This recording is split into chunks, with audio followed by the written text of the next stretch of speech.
Hello, ici Philippe Fabignon, le producteur TV Storyteller. J'espère que vous allez bien. Encore merci de nous suivre sur cette la vôtre aussi, chaîne YouTube.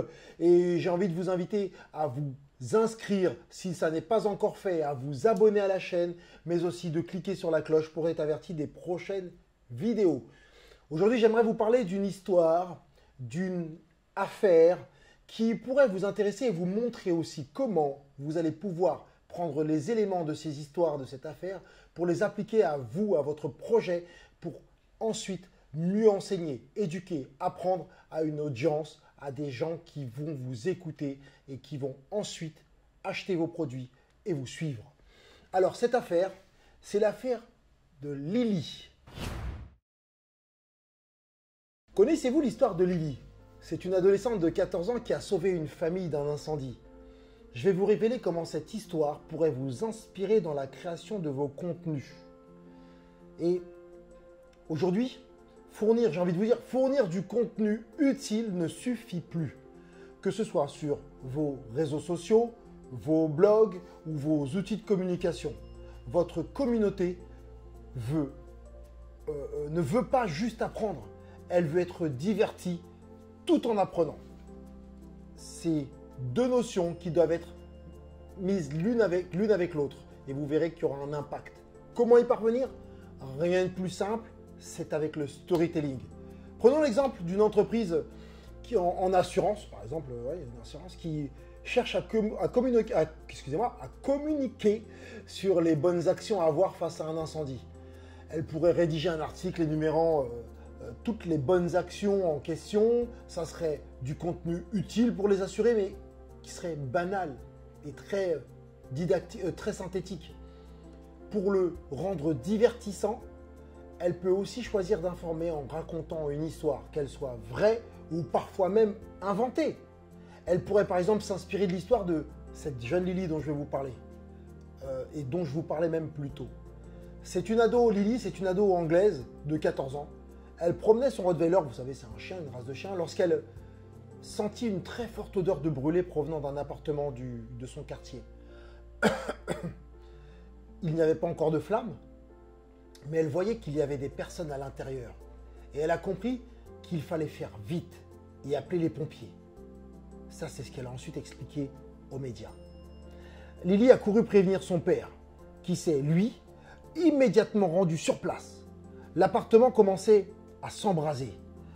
Ensemble, à l'aide d'une grande échelle, ils ont alors tenté de sauver. Ils ont même sauvé 3 à 4 personnes qui sont sorties grâce à cette échelle. Les pompiers ensuite ont pris le relais. Donc, une prise en charge rapide et réussie grâce au sang-froid d'une adolescente de seulement 14 ans. D'ailleurs, que le directeur de la caserne de pompiers a tenu à féliciter directement et publiquement. Les bonnes réactions face à un incendie sont ici en fait incluses dans le déroulé de l'histoire. Et avec les émotions que le récit va procurer, le lecteur est pris, lui, dans cette histoire, il est embarqué. Il intégrera plus facilement les informations utiles et retiendra mieux le message que l'entreprise voulait faire passer. C'est très important. Divertissement, information, comme je vous le disais. D'ailleurs, des études médicales conduites par un docteur aux États-Unis, je crois que c'est le docteur Tom Houston de l'Université du Massachusetts, ces études ont prouvé que le storytelling a un impact positif pour changer l'état d'esprit des patients.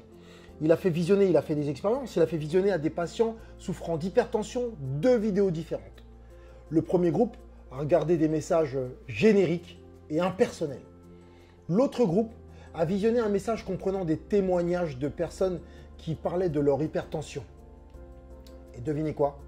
C'est le groupe qui a écouté les témoignages et les histoires qui est parvenu le mieux à comprendre le message et à faire diminuer sa maladie d'hypertension. Voilà.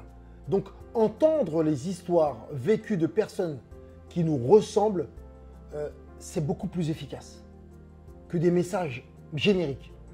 Vous aussi, vous pouvez utiliser des histoires vraies ou inventées. Je ne vous conseille pas trop, mais des histoires pour véhiculer des messages à transmettre à vos clients ou à vos prospects même.